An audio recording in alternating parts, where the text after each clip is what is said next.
Moikka ja oikein hyvää maanantaita ja viikon alkua.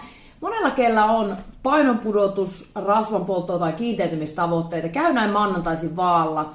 Ja saattaa pettyä aika paljon, jos se paino ei ole syystä tai toisesta tippunut. Varsinkin jos tuntuu, että ei tullut vedettyä mitään övereitä tai herkuteltua älyttömästi, niin missä vika? Me voidaan ottaa tähän esimerkkinä sille, että meillä on vaikka henkilö, tekee istumatyötä, ei hirveästi liiku, 2300 on sellainen kokonaisenergian kulutus, haluaa saada puoli kiloa viikkotahdilla pois, eli se on sellainen maltillinen hyvä tahti, eli tarkoittaa sitä, että on sellainen 500 kalorin vaje, syötä semmoinen 1800 kaloria tahdilla, jolloin sen pitäisi sitten tippua, eli meidän pitäisi viikon jälkeen olla semmoinen 3500 kaloria vajeessa, niin käydään semmoinen esimerkkiviikko, miten helposti se energia vaje tuhoutuu täysin, eli painon pudotuksen rasvanpoltossa meillä pitää olla energiavajeessa, jotta se paino tippuu. Se on ihan sama mikä ruokavalio sulla on, mutta se vaje pitää tulla. Niin käydään tää läpi esimerkki. Aloitetaan maanantaista. Me ollaan nukuttu vähän huonosti ja muutenkin ollut vähän kiirettä töissä ja pitäisi saada nopeasti piristystä. Lähdetään käymään työkaverin kanssa äkkiä kahvilla. Ja otetaan siitä tuommoinen pieni kafelatte, saahan siitä noin 300 kaloria. Ja sitten kuitenkin on vähän nälkä, unohdettiin välipala ottaa mukaan. Otetaan tuonne croissantti, sehän on ihan hyvä. Saadaan siitä melkein yhden, voidaan sanoa lounaan verran energiaa. Mutta silti meille jää nälkä, eli meidän elimistö ei osaa arvioida sitä energiamäärää, mikä meille tulee, eli kuinka energiatiheä ruoka on, niin sen takia on tosi tärkeää, että me tiedostetaan myös, että kuinka paljon siinä meidän syömässä ruoassa on myös sitä energiaa, että me ei välttämättä tulla täyteen, eli voi ollakin, että sulla on aika nopeasti tämmöiseen setikään tiistaihin. Tiistaina joku on tuonut sitten keksejä sinne kahvihuoneeseen ja ollaan taas unohdettu sitä välipalaa ottaa mukaan ja meillä on muutenkin vähän nälkä ja ajatellaan, että no pari pientä kaurakeksiä, että sehän ei nyt haittaa mitään, että ei mitään. Ja muutenkin pitkin viikkoa, sä maanantaista perjantaisia on tottunut laittamaan sun lemppari balsamikokastiketta, semmoinen 10 grammaa aterialle, eli tässä on 2 aterian balsamikot. Ja niitä kun tulee 5, niin me saadaankin siitä yllättävän paljon energiaa. Ja sama juttu esimerkiksi, jos sä käytät ruokakermaa, niin vaikka yhdellä aterialla semmoinen 1 desin verran, niin sieltä tuleekin sitten semmoinen 100 kaloria sitten aina. Sieltä voi tulla semmoinen 500 kaloria, jos käytät maanantaista perjantaihin vaikka. Keskiviikkona meillä on muuten mennyt hyvin, mutta sitten kun me tullaan kotiin, meillä on ennakoitu meille ruoka valmiina ja me ajatellaan, että no syödään tässä hei pari voileipää odotellessa ja otetaan sitten vähän juustoa siihen mukaan. Ja sieltä tuleekin sitten semmoinen 300 kaloria ekstraa, ja täällä juustolla on tosi paljon merkitystä myös, eli monesti otetaan nimenomaan sitä rasvasta juustoa, mutta ihan vaihtamalla se tämmöiseen kevyempään 5%, mitä on myös Polarillakin, niin me saadaan puolet vähemmän energiaa, eli tämmöisillä jutuilla me voi myös vaikuttaa siihen kokonaisenergiamäärään, eli sen takia yleensä suositaan tätä vähän rasvasempaa, eli me saadaan sieltä puolet vähemmän myös energiaa. Ja näistä leivistä moni ajattelee, että no eihän nämä tunnu missään ja näin, mutta jos me syödään näitä tosi usein ja korvataan näillä aterioita, niin näistä voi tulla yllättävän paljon sitten sitä energiaa. Varsinkin se, että mitä me laitetaan siihen leivän päälle, niin se hyvät rasvat on semmoinen, mikä monella puuttuu kokonaan sieltä meidän ruokavaliosta. Me oikeasti tarvitaan, eli vieläkin on vähän sitä rasvakammoa, mutta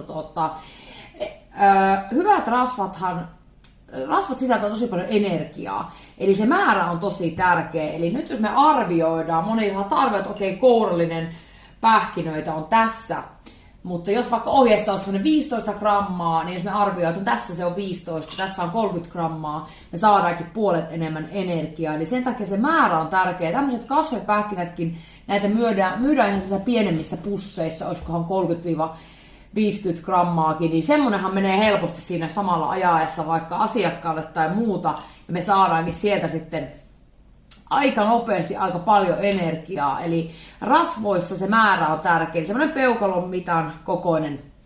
Avokadossakin voi tehdä vaikka silleen, että puolikkaan laittaa aamulla leivälle ja puolikkaan syö vaikka sitten lounalla tai päivällisellä, niin ei sitten me hukkaan. Niin, ja perjantai tulee ja monella on siellä tiukka viikko päätetty ja on silleen, että nyt minä kyllä haluan jollain tavalla rentoutua ja moni käyttää siihen alkoholia. Eli First Beatin mukaan lauantai on sen takia viikon stressaavin päivä, että moni nimenomaan käyttää alkoholia siihen rentoutukseen, mutta sehän yleensä ei rentouta meitä fyysisesti, vaan päinvastoin. Ja saadaan myös niistä kaloreita, että me otetaan vaikka pari lasia viiniä, ja varsinkin jos se jatkuu pitkin viikkoa, niin sieltä voi oikeasti tulla aika nopeastikin juoduissa kaloreissa tosi paljon sitä energiaa, ja moni aina kysyy, että no miten sitä alkoholin kanssa. Silloin tällöin ei ole ongelma, mutta jos se on joka viikosta, tiedän myös ihan omakohtaisesta kokemuksesta, että jos sitä tulee monta kertaa viikossa tai muutenkin viikoittain säännöllisesti, niin se yleensä vaikuttaa nimenomaan siihen, mitä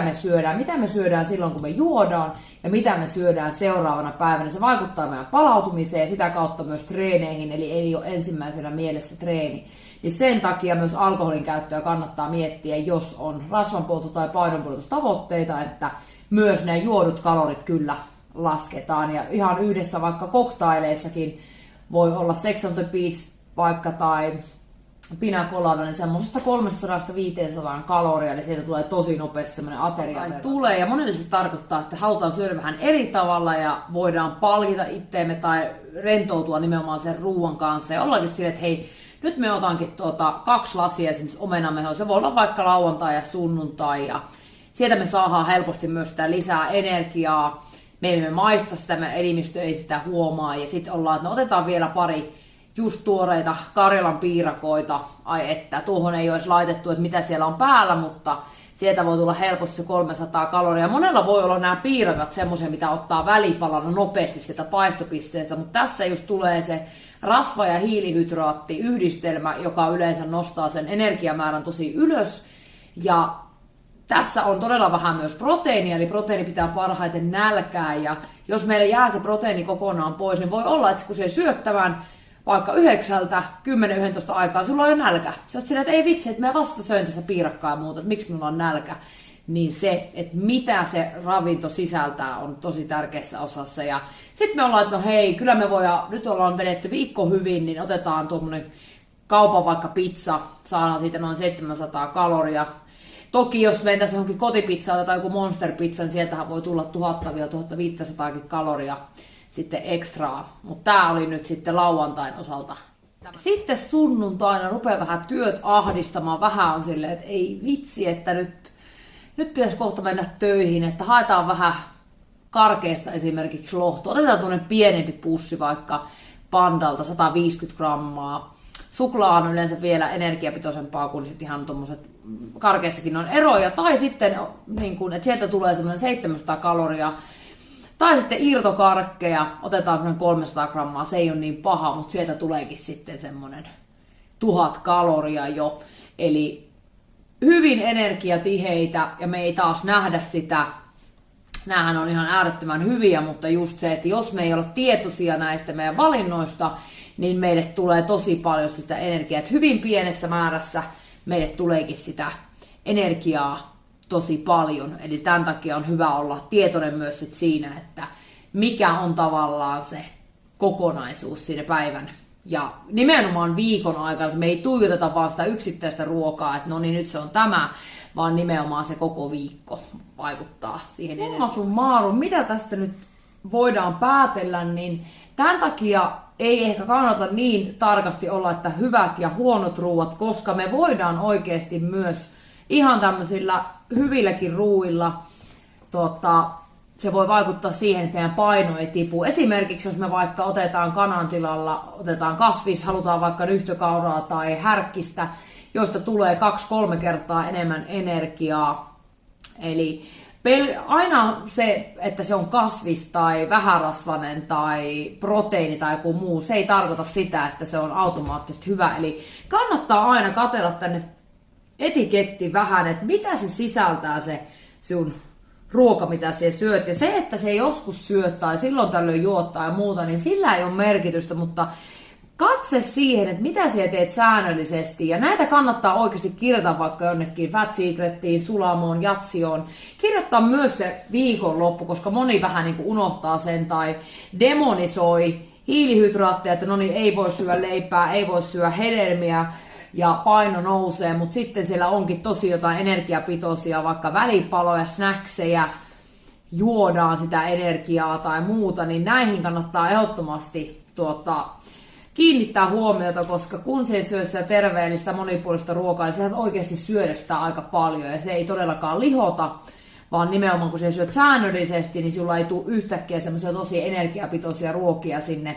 Ja varsinkaan sillä illalla, missä monella sitten voi olla, että jos on syönyt tosi kevyesti aamulla tai jonkun keittolounaan, niin illalla onkin sitten hirveä nälkä ja sitten menee vähän sitä leipää ja vaikka mitä muuta. Eli ennakointia ja suunnittelua myös me tarvitaan tarpeeksi tietoa sinne, että me pystytään tekemään niitä parempia valintoja.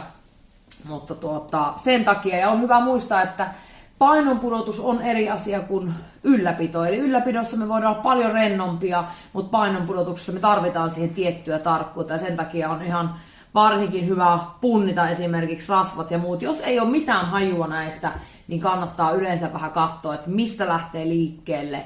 Olla tietoinen, koska sitten se paremmin myös onnistut, koska tulokset on ne myös, millä me yleensä motivoidutaan parhaiten. Niin se, että me ensin opetellaan, sitten me pystytään mennä myös siihen silmämääräiseen. Niin toivottavasti tästä oli sulle apuja.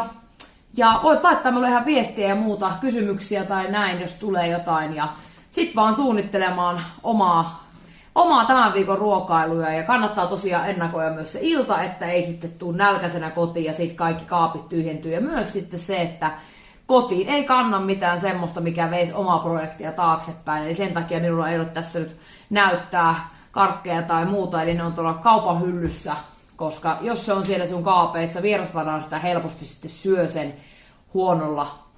huonona hetkenä. Niin ei kun hei tsemppiä viikkoon ja laitellaan viestiä.